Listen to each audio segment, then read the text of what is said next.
ये एक्सरसाइज 3.1 है हमारे मैट्रिक्स वाले चैप्टर की। पहला क्वेश्चन है, एक मैट्रिक्स अवयव दे रखा है। अवयव है 2, 5, 19 -7, ये 19 है। 35 -2, 5/2, 12, √3, 1 -5 और 17 है ना। सबसे पहले पार्ट में उसने पूछी है अवयव की कोटि क्या है। आप देखिएगा 1, 2, 3, तो 3 अवयव की कोटि, तो पंक्तियों की संख्या तो 3 हो जाती है, और फिर 1, 2, 3, 4, और 4 हो जाती है हमारे स्तंभों की संख्या। तो इस प्रकार से हमारे अवयव की कोटि हो जाती है 3 × 4। फिर सेकंड पार्ट में वो हमसे पूछता है अवयवों की संख्या कितनी होगी। 3 इसमें पंक्तियां हैं और 4 इसमें स्तंभ है, तो दोनों की गुणा करेंगे तो 3 चौक आ जाएगा 12, यानी कि कुल जो अवयव की संख्या है, अवयव में अवयवों की जो संख्या है वो 12 है। फिर उसने थर्ड पार्ट में हमसे कुछ पूछे हैं, कुछ अवयव पूछे हैं। उसने पूछा हमसे A39। तो पहला नंबर आपको बताया गया था, रो को बताता है, बाद वाला जो नंबर है वो कॉलम को बताता है। तो रो नंबर 1 और तीसरा कॉलम, ये पहली रो है, तीसरे कॉलम में चलते हैं। पहली रो पहला कॉलम, पहली रो दूसरा कॉलम, पहली रो तीसरा कॉलम, तो एलिमेंट मिलता है आपको, अवयव मिलता है 19। फिर पूछता है वो A21, दूसरी रो पहला कॉलम, दूसरी रो में पहला अवयव है आपका 35। फिर आपको 33 पूछता है वो, 33 यानी कि तीसरी रो तीसरा कॉलम, तीसरी रो में चलते हैं, तीसरे कॉलम में चलते हैं, 1, 2, 3, तो अवयव मिलता है -5। फिर वो आपसे पूछता है 24, दूसरी रो में चौथा कॉलम देखिएगा, दूसरी रो में चौथा कॉलम, तो आपको मिलता है 12। फिर आपसे पूछता है वो A23, दूसरी रो तीसरा कॉलम, तो आपको अवयव मिलता है 5/2। इस प्रकार से जैसे कि लास्ट वीडियो में बताया गया था, आप अवयव को छांट सकते हैं। अब दूसरे क्वेश्चन में पूछता है वो आपसे अवयव में अवयव की संख्या अगर 24 है। अवयव में अगर अवयव की संख्या 24 है, तो इन 24 अवयव को लेकर के अगर आप अवयव बनाएंगे तो उन अवयव की क्या क्या कोटि संभव होंगी। अब देखिएगा, अवयव के अवयव की संख्या 24 है, और हमें पता है अवयव की संख्या जो है वो पंक्ति की संख्या यानी कि रो की संख्या और कॉलम की संख्या को गुणा करके प्राप्त होती है। तो हमें ऐसी संख्याएं ढूंढनी है जिनको गुणा करके 24 आता हो। तो हम लिखते हैं कि जो 24 संख्या है वो 1 से कट जाएगी, 2 से कट जाएगी, 3 से कट जाएगी, 4 से कट जाएगी, 6 से कट जाएगी, 8 से कट जाएगी, 12 से कट जाएगी और 24 से कट जाती है। तो ये 24 वाली जो संख्या है वो 1, 2, 3, 4, 6, 8, 12 और 24 से विभाजित हो जाती है। तो इससे जब आप अवयव बनाने जाएंगे तो आप इनमें से एक एक नंबर उठा लीजिएगा। 1 की गुणा 24 से करेंगे तो 24 आ जाएगा, तो एक आपकी अवयव की कोटि बनेगी 1 × 24। अब इसे उल्टा लिख दीजिएगा, 24 × 1। जब 2 से काटेंगे तो 12 दूनी 24 हो जाता है, तो 2 × 12 और 12 × 2 बैठेगी। 3 अट्ठे 24 होते हैं, तो एक 3 × 8 बैठेगा और एक 8 × 3 बैठेगा। 4 छंग 24 होते हैं, तो एक 4 × 6 बैठेगा, 6 × 4 बैठेगा। तो यानी कि सारी संभावना आपको देखनी है कि 24 किन दो संख्याओं की, किन दो धन पूर्णांक संख्याओं की गुणा करके आता है, और वो सभी अवयव आपके अवयव की कोटियाँ हो जाएंगी। फिर वो कहता है यदि अवयव की संख्या 13 हो तो क्या क्या आपके अवयव की कोटि होती हैं। आप जानते हैं कि 13 जो है वो एक अभाज्य संख्या है, और 13 सिर्फ दो संख्याओं से कट सकता है, एक तो वो 1 से कट सकता है और एक 13 से कट सकता है। तो हमने लिखा है यह संख्या 1 और 13 से विभाजित होती है। तो यानी कि 13 प्राप्त करने के सिर्फ दो तरीके हैं, या तो 1 × 13 करें तो भी 13 आएगा, और 13 × 1 करें तो भी 13 आएगा। तो इस प्रकार से केवल दो हमारे अवयव बन सकते हैं। एक अवयव वो बनेगा जिसकी कोटि 1 × 13 होगी, और एक अवयव वो बनेगा जिसकी कोटि 13 × 1 होगी। ठीक है, और तीसरा और चौथा क्वेश्चन आप खुद करेंगे। अब जैसे पांचवा क्वेश्चन है, पांचवें क्वेश्चन में दे रखा है, उसमें फर्स्ट पार्ट में बता रहा हूँ AIJ = 1/2 मॉडुलस मापांक -3i + j मोड। मोड को आप अच्छी तरह से पहचानते हैं, मोड में से जो वैल्यू होती है अगर माइनस भी आ जाता है तो वो प्लस आपको लेनी होती है। तो यहाँ पर आपको इन अवयवों से 3 × 4 कोटि के अवयव की रचना करनी है। तो यानी कि AIJ अगर हम लेते हैं तो इनसे हमसे जो अवयव पूछा गया है वो अवयव पूछा गया है कि 3 × 4 कोटि का अवयव ज्ञात करें। 3 गुणा 4 कोटि का अवयव हमें ज्ञात करना है, तो इसका मतलब 3 तो उसमें पंक्ति होनी चाहिए और 4 जो है उसमें कॉलम होने चाहिए। अब हम ए इक्वल टू अवयव लिख लेते हैं। अवयव के नंबर देख लीजिएगा, 3 पंक्ति ली गई है, 4 कॉलम लिए गए हैं, यहाँ पर 4 कॉलम। अवयव के नंबर हो जाएंगे 11, 12, 13, 14, 21, 22, 23, 24, 31, 32, 33 और 34। अब देखिएगा A11 की वैल्यू निकालने अगर हम चलते हैं A11, तो यहाँ पर देखिएगा पहला नंबर I को बताता है, दूसरा नंबर J को बताता है। अब I की जगह यहाँ पर आप 1 रखेंगे और J की जगह 1 रखेंगे, तो ये हो जाएगा -3 और +1, तो -2 आ जाएगा।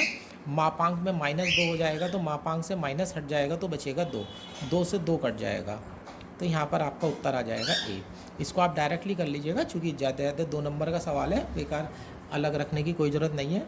फिर आप देखिएगा अवयव की बात करते हैं 12 की, तो अवयव की 12, जब 12 वाले अवयव की बात करेंगे तो I की जगह आपको 1 रखना होगा, J की जगह 2 रखना होगा। I की जगह आप 1 रखते हैं, J की जगह 2 रखते हैं, तो -3 और +2 -1 बनता है। मापांक जब -1 बनेगा तो वो +1 हो जाएगा, 2 से भाग करनी है, तो आपका अवयव हो जाएगा 1/2।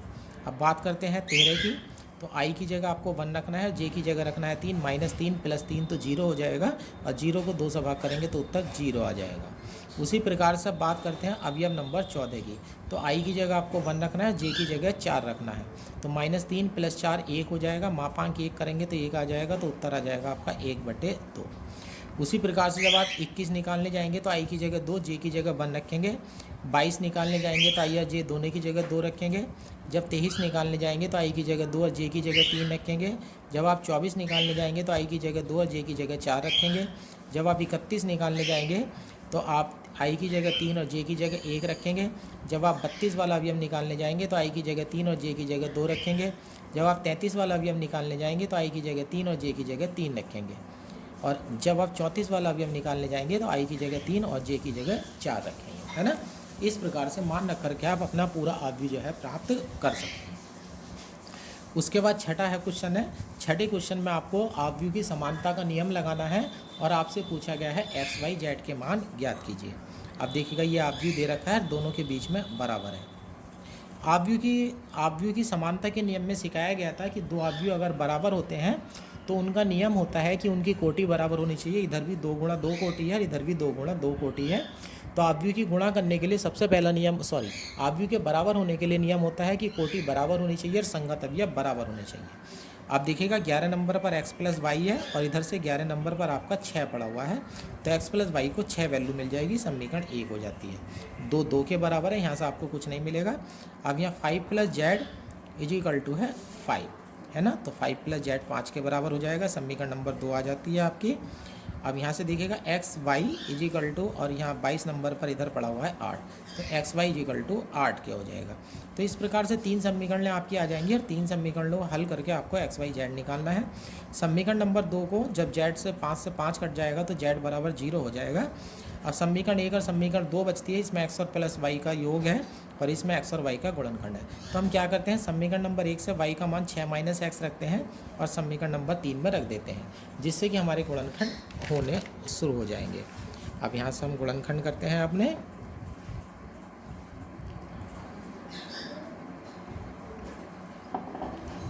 अब यहाँ से हम गुणनखंड कर रहे हैं। समीकरण नंबर 3 से तो z से तो समीकरण नंबर 2 से तो z का मान 0 आ गया है। समीकरण 1 से y बराबर 6 - x और समीकरण नंबर 3 में रखेंगे तो यहाँ से आपकी एक द्विघात समीकरण x² - 6x + 8 = 0 प्राप्त हो जाएगी। इसके गुणनखंड जब आप करेंगे तो x - 2 - x - 4 = 0 आएगा।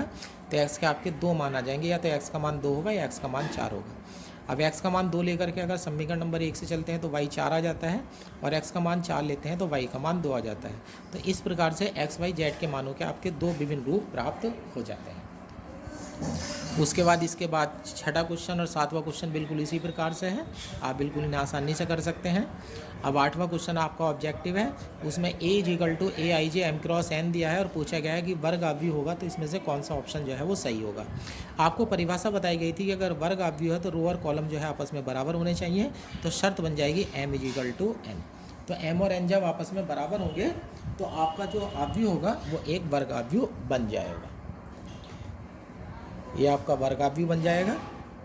अब देखिएगा 9 क्वेश्चन है, इसमें जो है x y के मान पूछे गए हैं अब यहाँ भी दिखेगा दो अवयव की समानता का नियम आप लगाने वाले हैं। अवयव के समानता के नियम से 2/2 2 गुणा 2 कोटि के दोनों वर्ग अवयव हैं, और अवयव का समानता का नियम कहता है कि कोटि बराबर होनी चाहिए और संगत अवयव जो है वो भी बराबर होने चाहिए।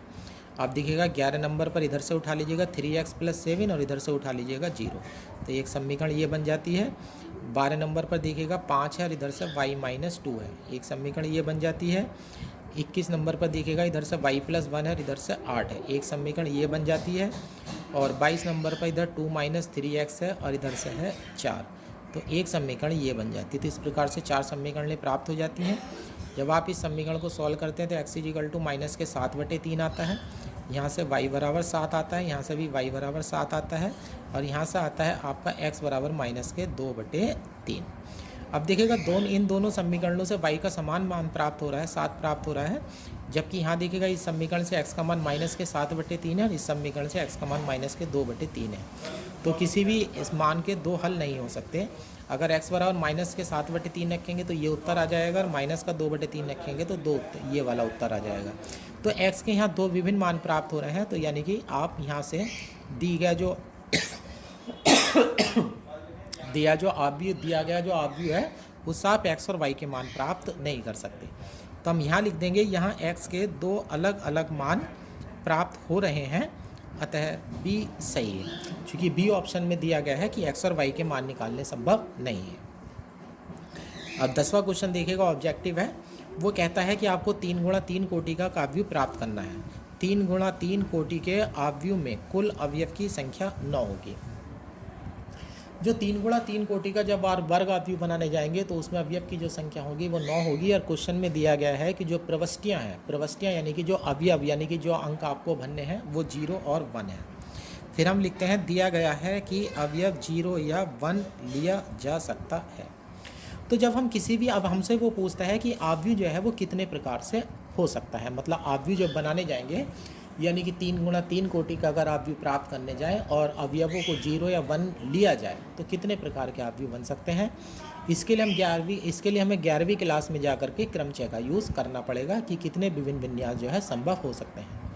तो हमें 9 अवयव लेने हैं। कितने अवयव लेने हैं? 9 अवयव लेने हैं, और किसी भी अवयव की दो संभावना हो सकती हैं, एक 0 हो सकता है और एक 1 हो सकता है। यानी कि किसी भी अवयव को दो प्रकार से लिया जा सकता है, क्योंकि या तो वो 0 होगा या 1 होगा। तो हम लिखते हैं अतः प्रत्येक अवयव को लेने के केवल 2 प्रकार हैं, क्योंकि या तो वो 0 होगा या 1 होगा। अब इस प्रकार से 9 अवयव आपको लेने हैं।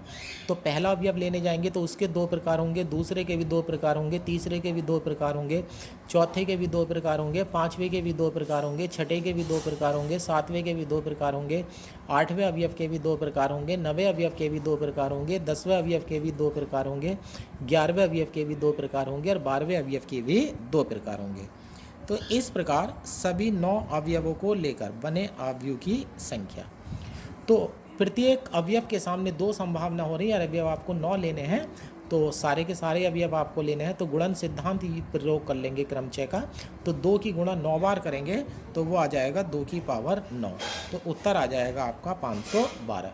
इस प्रकार से 512 ऑप्शन जो है आपका सही हो जाता है, और इस प्रकार से आप इस एक्सरसाइज को कंप्लीट कर सकते हैं।